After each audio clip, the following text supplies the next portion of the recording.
ఎక్కడికి పదండి పదండి. రాజ్ కమల్ టాకీస్ లో లవ్ స్టోరీ సినిమాకి టికెట్లు తెప్పించారు. అత్తగారు అందరూ వెళ్ళిపోయారు. మీరు రాగానే మీతో పాటు వచ్చేసేమన్నారు. ఇవిగో టికెట్లు. అలాగా, పద పద. ఇంట్లో ఎవ్వరూ లేరు. పైన వెన్నెల, పక్కన నువ్వు. పిచ్చిదానా, లవ్ స్టోరీ థియేటర్లోనే చూడక్కర్లేదు. మరి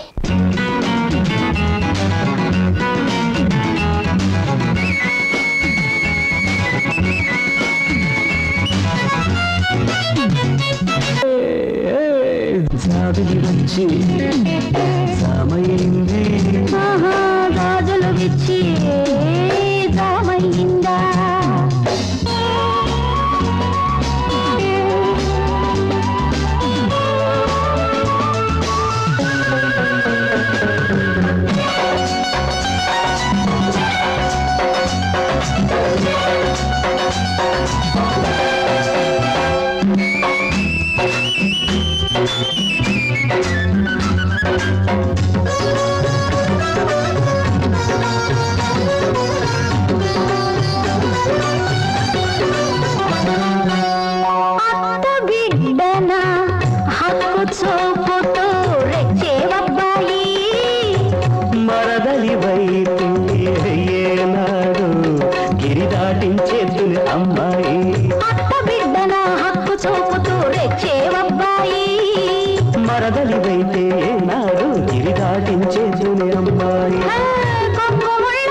సామయిందా పాపం పెంచే ఉడుకు గుడుకు గుడిబడి ఉరికి వేడైంది ఓలైంది.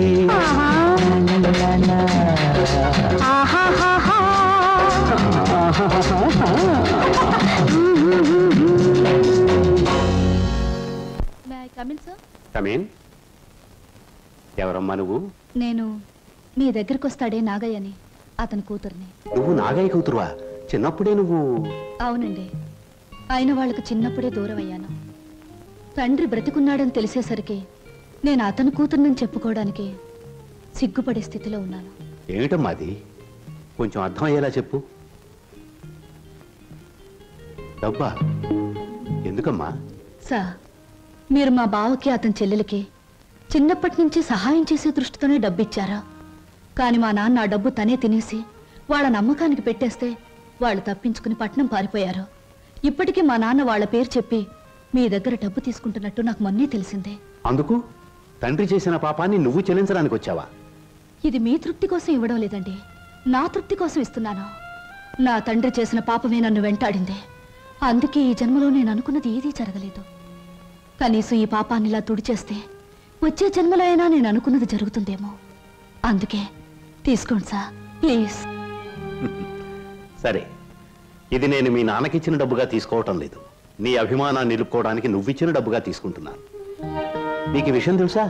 మీ బావ అతని చెల్లెలు ఈ ఊర్లోనే ఉంటున్నారు. తెలుసా? తెలుసా? చెప్పానుగా, నా వాళ్ళందరూ నా చుట్టూనే ఉన్నారు. కొందరు చెప్పుకోలేని స్థితిలో ఉన్నారు, కొందరు చెప్పకూడని స్థితిలో ఉన్నారు. నేను మా బావుంటున్న ఇంట్లోనే ఉంటున్నానండి. మరి మీ బావకి నువ్వెవరో తెలీదా? నేనే చెప్పలేదు. ఏమ్మా? అతను నా బావని తెలిసేసరికి అతను ఇంకో అమ్మాయిని ప్రేమిస్తున్నాడని తెలిసింది. నేనని తెలిస్తే అంతా తారుమారయ్యే ప్రమాదం ఉంది. అందుకే నిజాన్ని దాచిపెట్టాను.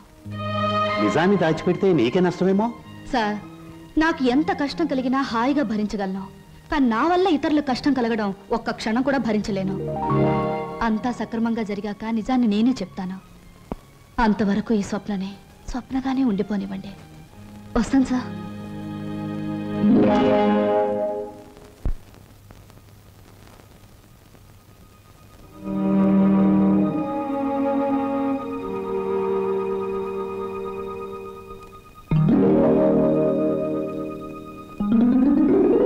హలో, ఏమిటి ఇలా వచ్చారు? కూర్చోండి. ఇప్పుడే తలకు స్నానం చేశాను. పెద్ద బరువు దిగిపోయినట్టుంది. తలస్నానం చేస్తే తల బరువు దిగిపోతుంది. మరి మనసులో బరువు మర్చిపోతే మాయమైపోతుంది. మర్చిపోవడం బాధ్యత గల మనసు లక్షణం కాదు. మర్చిపోమన్నది బాధ్యతని కాదు, బరువుని. కూర్చోండి. సారీ, కూర్చునే మనస్థిమితం లేదు. ఏ కూర్చోలేనంత కష్టమే వచ్చింది మీకు? కొంపతీసి హీరోతో గాని పోట్లాడారా, లేక హీరో గారు మీతో పోట్లాడారా? ఓ చిన్న కథ చెప్తాను, ముగింపేమిటో చెప్తారా? ముగింపు లేని కథ అయితే అలాగే చెప్తాను. అనగనగా ఓ గోరింక, దాన్ని మనస్ఫూర్తిగా ప్రేమించిన ఓ చిలకమ్మ. చిన్నప్పుడే ఆ చిలకమ్మ గోరింక ఒక తుఫాన్ వచ్చి విడిపోయాయి. గోరింక కోసం చిలకమ్మ వెతుకుతుంది, చిలకమ్మ కోసం గోరింక ఎదురు చూస్తుంది. దేశ దేశాలు తిరుగుతూ ఆ చిలకమ్మ చివరికి గోరింకున్న చెట్టు మీదే గూడు పెట్టుకుంది. అయినా గోరింక పట్టించుకోలేదు. పాపం, గోరింకకు ఆ విషయం తెలియదు. ఆమె కరెక్ట్. గోరింకకు ఆ విషయం తెలియదని మీకెలా తెలుసు? కొన్ని కథలకి ఎప్పుడు ఎక్కడ మలుపు తిరుగుతుందో సులువుగా చెప్పొచ్చు. నేను అడిగింది మలుపుల గురించి కాదు, ముగింపు గురించి. నేను ఆలోచించేది ముగింపు గురించి కాదు, అసలు కథ ఏమిటా అని. మీరెవరో, మీ కథ ఏమిటో తెలుసుకునే వచ్చాను. ఆహా, మరి చిలకమ్మ గోరింక అనే కన్ఫ్యూషన్ ఎందుకు? Come to the point. Srinivas మీ భావం తెలుసు కూడా అతనితో నిజం ఎందుకు చెప్పలేదు? నేను చెప్పే టైంకి అతను మిమ్మల్ని మనస్ఫూర్తిగా ప్రేమిస్తున్నాడన్న నిజం తెలిసింది కాబట్టి, ఇప్పుడు నిజం చెప్పి అతను మనసు పాడు చేయడం తప్ప వేరే ప్రయోజనం లేదు కాబట్టి. కానీ అతని మీద మీకు హక్కు ఉంది, అధికారం ఉంది. హక్కు అధికారంతో సాధించుకోవడానికి ఇదేం దస్తావేజుల మీద రాసిన ఆస్తి కాదే. మరొకరికిచ్చిన మనసు. ప్రేమించడం అనేది రెండు మనసుల మధ్య, ఆ మనుషులకు కూడా తెలియకుండా జరిగిపోయే కళ్యాణం. ఈ కథకు ముగింపిదే.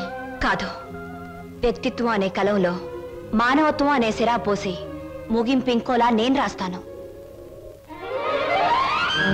ఈ శుభలేఖ మీద నువ్వు రాసినట్టే ఇదే ముహూర్తానికి మీ ఇద్దరికీ పెళ్లి జరుగుతుంది. ఇదేమన్నా బొమ్మల పెళ్ళా? బొమ్మలు మార్చడానికి? అయినా నా మీద నిర్ణయం తీసుకునే హక్కు మీకెవరిచ్చారు? నేను ఒప్పుకోను. ఎవరు ఒప్పుకున్నా ఒప్పుకోకపోయినా ఈ కథకు నేను రాయబోయే ముగింపిదే. మీ ఇద్దరు పెళ్లి నేను జరిపిస్తాను. చిన్నప్పుడు చిరిగిపోయిన మీ జీవితాల్ని నా చేతులతోనే ఒకటి చేస్తాను. లలిత గారా, నేను చెల్లని పాత టిక్కెట్ను గతం అనే ఫ్రేమ్లో నన్ను జ్ఞాపకంగానే ఉండిపోనివ్వండి. ఒకసారి నేను ట్రైన్ మిస్ అయ్యాను, మరొకరు ట్రైన్ మిస్ అవ్వడం నాకు ఇష్టం లేదు. ఒకప్పుడు మీరు ట్రైన్ మిస్ అయ్యారు, కానీ ఇప్పుడు ట్రైన్ మిమ్మల్ని మిస్ కాబోతుంది. అలా జరగనివ్వను. మీరు అనుకున్నట్టు నేను జరగనివ్వను. నిండు మనసుతో చేసే పని తప్పకుండా జరుగుతుంది. నిండు మనసుతో కాదు, మనసు చంపుకుని చేస్తున్న పని. కాదు, మమతల్ని కలపడం కోసం చేస్తున్న పని. ఆ త్యాగం నాకు అక్కర్లేదు. ఇది త్యాగం కాదు, పరిష్కారం. నేను నవ్వడం కోసం మీరు ఏడవడమేనా పరిష్కారం? లలిత గారు, ఒకసారి చెప్పాను గుర్తుందా? జీవితం అనే స్కూల్లో దురదృష్టం అనే మాస్టారు పరిస్థితులనే బెత్తంతో కొట్టారని. కానీ ఇప్పుడు అదృష్టం అనే మాస్టారు తల వంచి తాళి కట్టించుకోమంటే తల వంచక తప్పదుగా. నేనెవ్వరికి తల వంచను. చూస్తాను. 4 నిమిషాల్లో ఈ నిజం అందరికీ చెప్పేస్తాను. 3వ నిమిషం మొదటి సెకండ్లో నేను శవంగా మారతాను. స్వప్న. అవును, చిన్నప్పుడు మా బావ కోసం ఒకరిని చంపడానికే వెనకాడలేదు. ఇప్పుడు నేను చావడం చాలా సులువు. అదే నేను చెప్పేది. ఆయన కోసం ప్రాణాలు తీయగలిగేంత ధైర్యం, ప్రాణాలు పోగొట్టుకునేంత గొప్పతనం నీది. నా ప్రేమ కంటే నీ ఆరాధన చాలా గొప్పది. నీ ఆరాధన ముందు నా ప్రేమ చాలా చిన్నది. అనవసరంగా ఆవేశపడకు. Now the ball is in my court.